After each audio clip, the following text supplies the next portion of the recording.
За өдрийн минь төргий. За хичээлээ бичлэгийг эхлэе.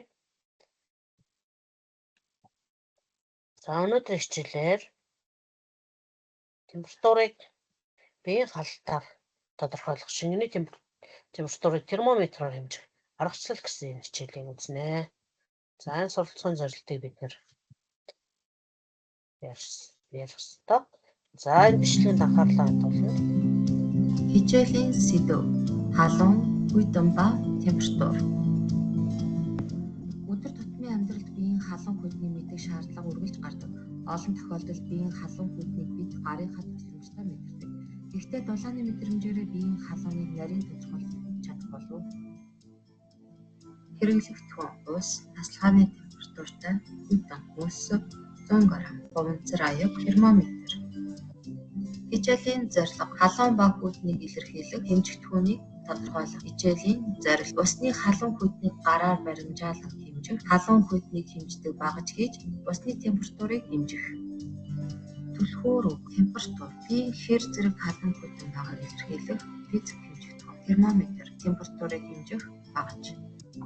Хүрэх үр дүн: биеийн халуун хүйтнийг илэрхийлэх физик хэмжигдэхүүнийг мэднэ. Гарын доорх материал ашиглан шингэнд термометр хийж чадна. Биеийн температурыг термометр ашиглан хэмжинэ. За хичээлийн дараагийн хэсгээр гадлан хандуулъя. За Туршилтыг ажиглан асуултанд хариулаарай. Баруун талын аяга нь мөсийг хийн.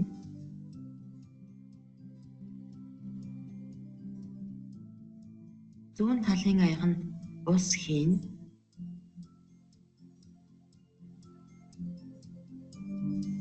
Мөстэй аяган дээр усыг хийн. Гарын хоёр алгыг хооронд үрж ижил дулаантай болгох.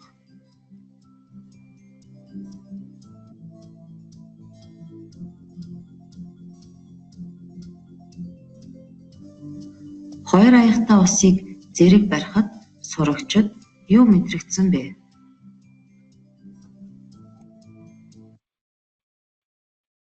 За хүүхдүүд энэ туршилтыг гэртээ хийж үзээд бас юу мэдрэгдэж байгааг өөрсдөндөө дүгнээрэй. За дараагийн туршилт. Савтай усны халуун хүйтнийг бид гараа дүрээд мэддэг. Усанд орохын тулд вантай усанд гараа дүрээд тохируулж чадна. Гэвч ингэж мэдэрч байгаа маань хэр наривчлалтай вэ? Үүнийг дараах туршилтаар шалгая. Халуун ус, тасалгааны температуртай ус, хүйтэн ус. Баруун гараа халуун устай савнд, зүүн гараа хүйтэн устай савнд хийгээд 60 тоолно. Хэсэг хугацааны дараа хоёр гарт юу мэдрэгдэж байгаа вэ?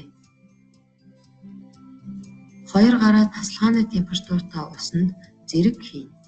Дундуур ус халуун байсан уу, хүйтэн байсан уу? За энэ туршилтыг бас гэртээ хийгээд яг өөрт ямар мэдрэмж төрж байгааг багштайгаа хуваалцаарай.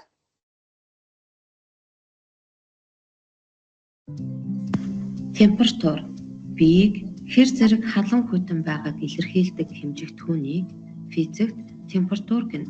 Температурыг Т үсгээр тэмдэглэнэ.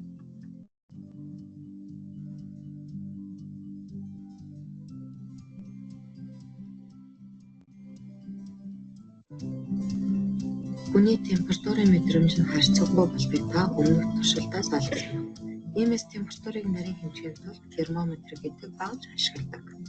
1592 онд Галилей анх агаартай термометр нээснээр хүн төрөлхтөнд температурыг багажаар хэмжих болжээ.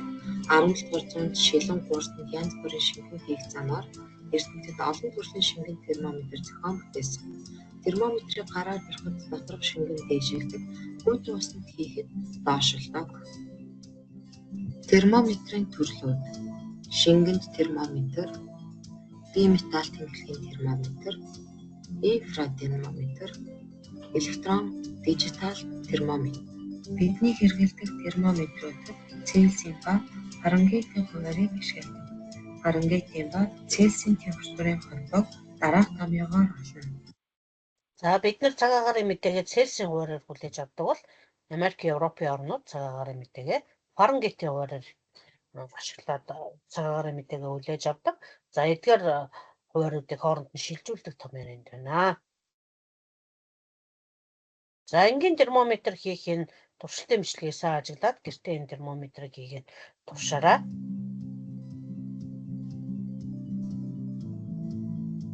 Сорвол, өглөө,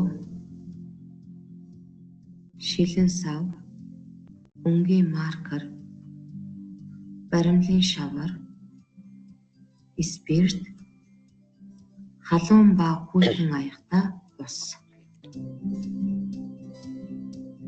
Өглөөг цоолж сорволыг хийн.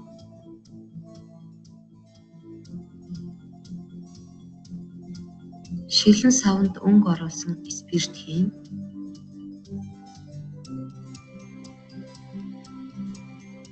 Спирттэй шилэн савыг бэлтгэсэн сорволтой бөглөөгөөр таглаж, түүнийгээ баримлын шавраар сайтар бүрнэ.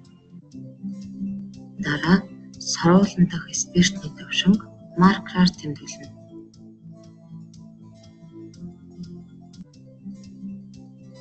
Хүйтэн устай аяганд хийж хэсэг ажиглана.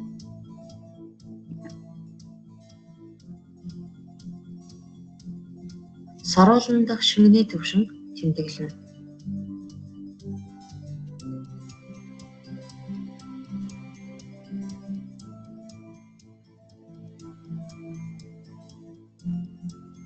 Мөн халуун устай аяганд хийж хэсэг ажиглана.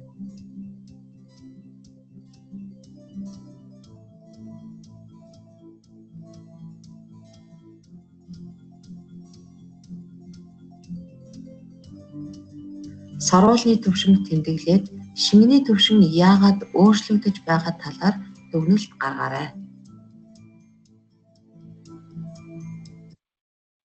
За энэ шингэний термометрт бол нэг хайхтар хүнд тийм холдож цавар материал болдохгүй шаардахгүй яа тэгвэл энэ спирт бол эвтикуудаар байдаг шүү хүмүүстээ.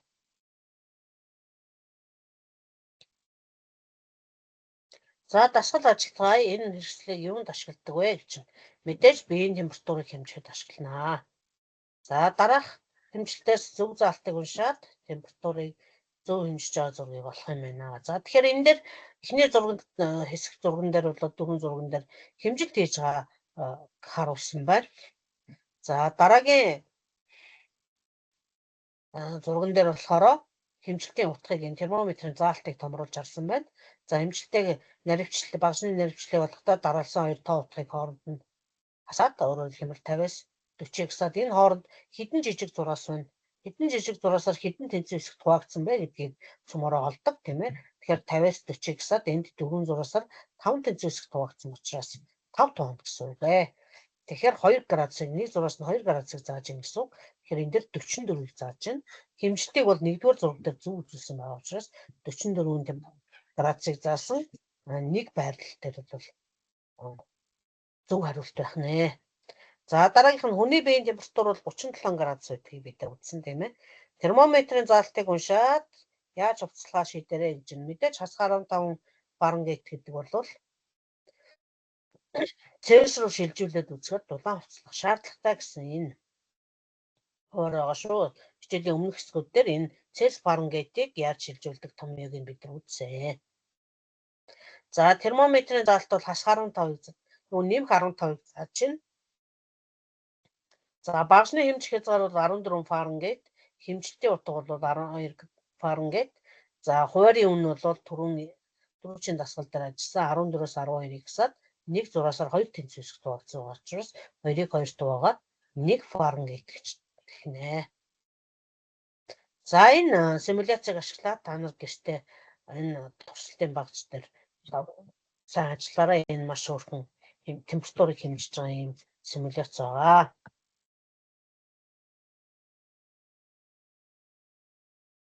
За энэ дээр за энэ температур хоорондын шилжүүлгийг нэгдүгээрт ингэж үзүүлдэг байгаа. Энийг товч танилцуулжээ. 40 градус гэхээр хэдэн Фаренгейтийг зааж байна. гэх мэтчлэнгээр энд хэмжилтээ шилжүүлэх утгаа эндээс сонгочдөг. За энэ дээр болохоор юу? За энэ хэмжилт хийж байгаа энэ.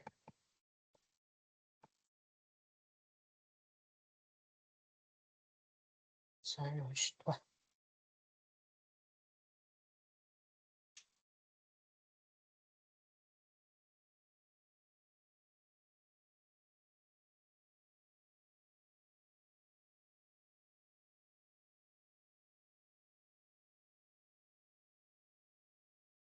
Айгуу удаа ачаалдаг юм.